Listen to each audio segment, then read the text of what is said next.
Olá pessoal, tudo bem com vocês? Bem, hoje nós vamos começar a playlist de termoquímica, certo? Vai ser um curso completo, vou falar do mais básico ao mais avançado, né, sobre termoquímica, e essa vai ser a primeira aula. Nessa primeira aula, nós iremos trabalhar, né, descobrir o que seria termoquímica, falar sobre os tipos de reações que existem, que são dois, exo e endotérmica, e o que seria a entalpia. No final da aula a gente vai ver uns exercícios de como cai esses assuntos nos vestibulares e familiarizar vocês com o tipo de aplicação que é feito, certo? Bem, a termoquímica é o estudo das trocas de energia na forma de calor envolvido nas reações químicas e nas mudanças de estado físico. Então a termoquímica ela é o ramo da química que estuda o calor, né, que é essa energia em movimento, e a sua relação com os corpos. A unidade de medida que a gente vai usar para fazer os cálculos na termoquímica é ou a caloria ou o joule. Então é importante a gente saber essa fórmula de transformação, porque às vezes ele pede em caloria, só que está em joule, ou vice-versa. Então é importante saber que uma caloria é igual a 4,18 joules, certo?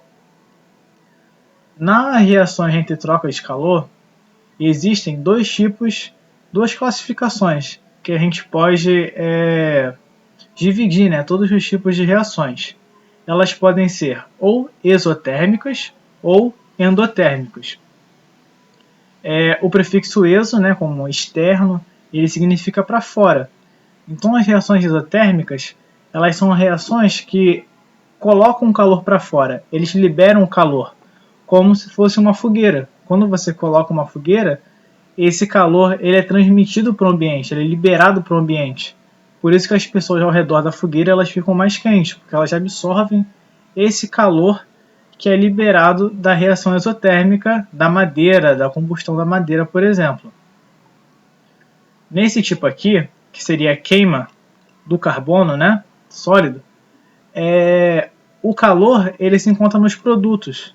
Ou seja, o calor que existiu aqui ele foi liberado nos produtos. Para formar isso aqui, houve a formação, né, do gás carbônico e o calor que foi liberado, certo?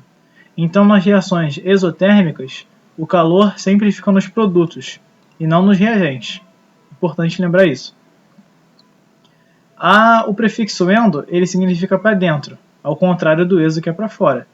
Então, nas reações endotérmicas, em vez dele liberar o calor, as substâncias vão absorver ele. Então, em vez do calor estiver nos produtos, como estava nas reações isotérmicas, ele vai estar nos reagentes. Ele vai precisar absorver calor para que a reação ocorra, certo?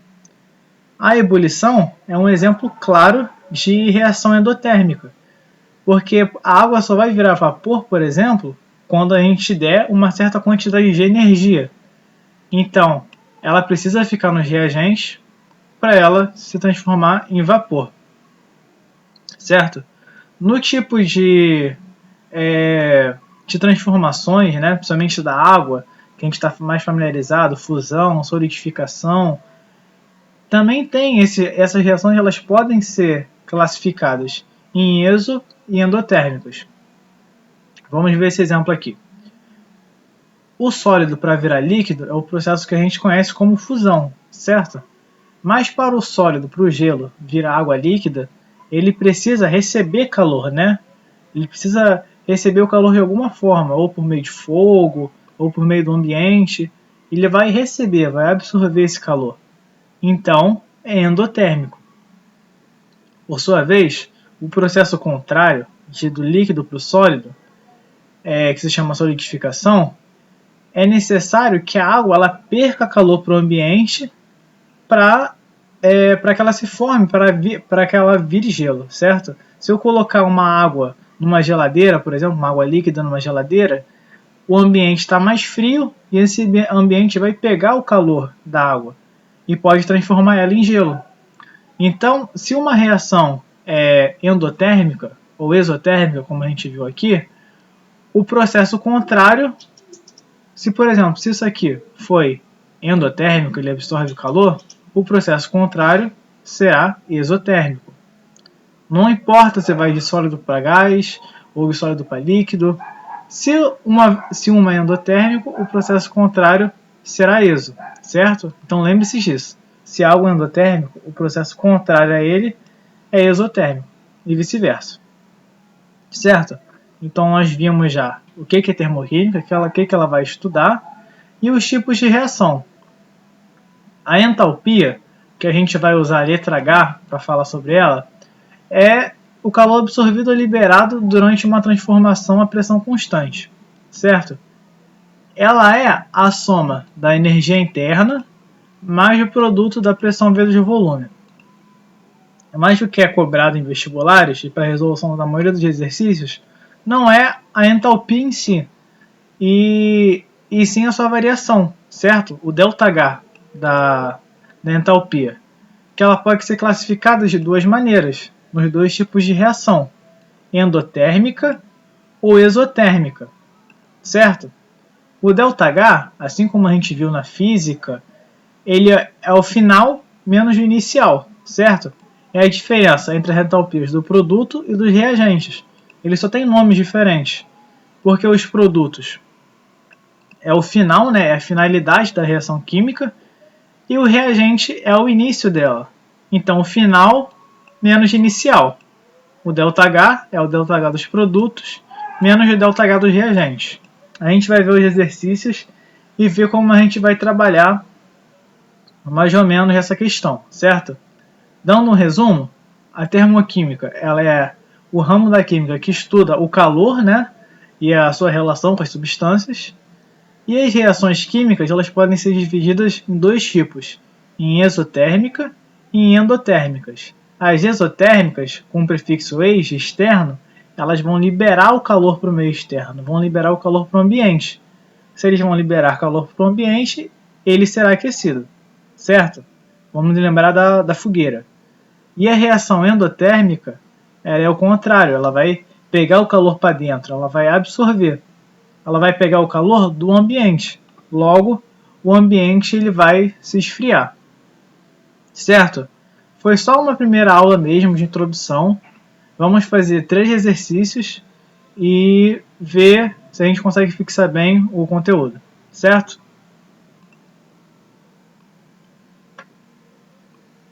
Bem, nesse primeiro exercício aqui, ele dá uma entalpia inicial, né, de 870 kJ, ocorre uma transformação, né, e o produto tem uma entalpia final de 1000 kJ, ou seja, teve um aumento da entalpia, né? De acordo com o esquema apresentado, podemos dizer que esse processo deverá ser endotérmico ou exotérmico, e está falando aqui, né, dos ΔHs. Bem, a primeira coisa que a gente tem que ver é que ele tinha uma entalpia e se transformou, certo? Só que essa entalpia final ela é maior do que a inicial. Então, se é maior, ele recebeu calor, certo? Se a final foi maior, então ele não liberou nada para o ambiente. Pelo contrário, ele recebeu. O tipo de reação química que a gente viu na termoquímica que absorve calor, que coloca ele para dentro, é endotérmica, são as reações endotérmicas. Então nós vamos tirar a C e a D, certo? A gente vai ficar com a A e a B. Eles são endotérmicos, só que aqui está dizendo que tem um ΔH de 1870 kJ, né, que seria a soma, e a letra B está dizendo que ele absorve 130 kJ. Bem, a gente viu que o ΔH, né, é o H final menos o H inicial. O H final é de 1000 e o H inicial é de 870. Então vai dar 130 kJ, que é a resposta da letra B, que é a resposta correta.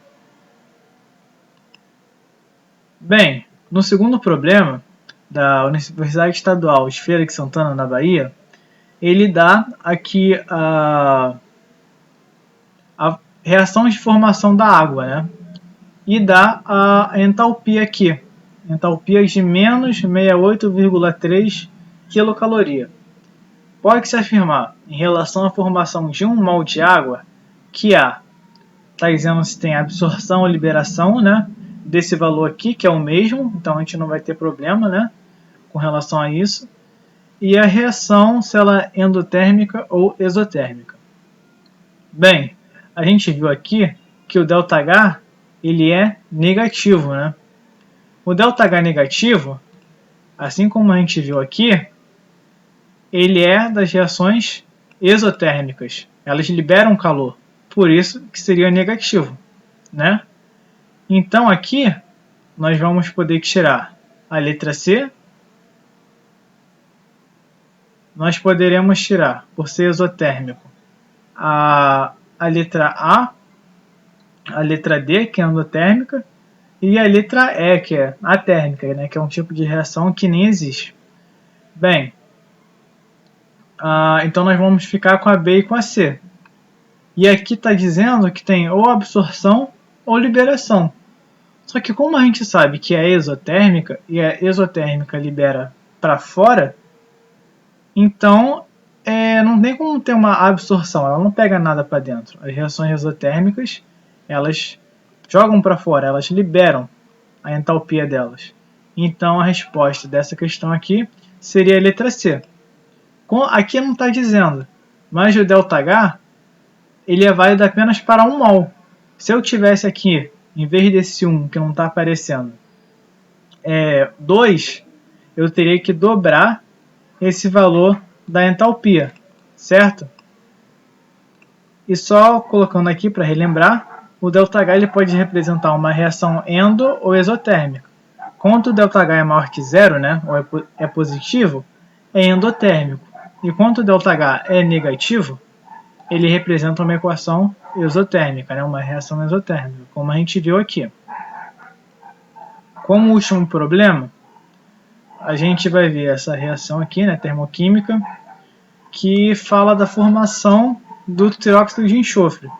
E aqui está dizendo, né, a entalpia é menos, né, então como a gente viu, ela é exotérmica, 94,4 quilocalorias por mol. Podemos afirmar que na formação de 200 gramas de trióxido de enxofre, ele está falando se tem liberação ou absorção, está falando se a reação é exotérmica ou endotérmica e está falando do calor que é liberado. Aqui tem 94,4, na A e na B tudo bem, mas na C, na D e na E tem valores estranhos, né, que são diferentes dele.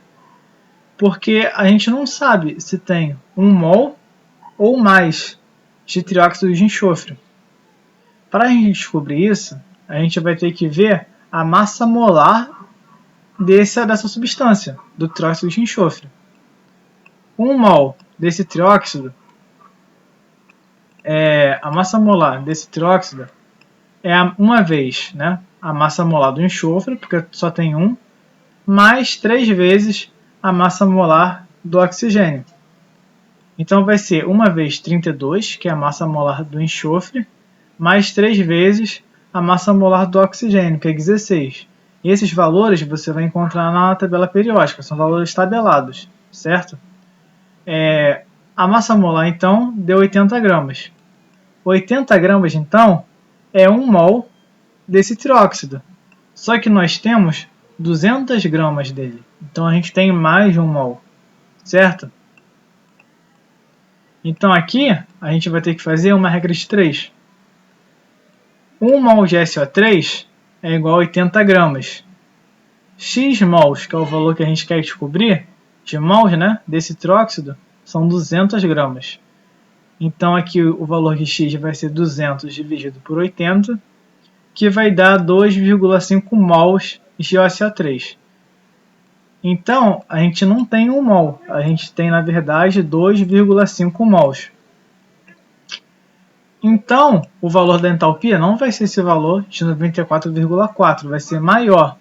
Vai ser 2,5 vezes maior do que isso. Então, a gente vai fazer outra regra de 3. 1 mol de SO3 é igual a menos 94,4 quilocalorias. 2,5 mol de SO3 vai ser Y. O valor de Y, como a gente viu, vai ser 2,5 vezes 94,4, que vai ser igual a menos, né, porque é exotérmico, menos 236 quilocalorias, certo? Então, a gente sabe que é uma reação exotérmica que vai liberar 236 quilocalorias. A resposta que tem essa é a letra E. Ocorre a liberação de 236 quilocalorias, uma vez que a reação é exotérmica. Certo, pessoal? A gente vai terminar essa aula por hoje e nas próximas aulas a gente vai ver os próximos conceitos da termoquímica, como entalpia de formação das substâncias e muito mais. Te espero na próxima aula.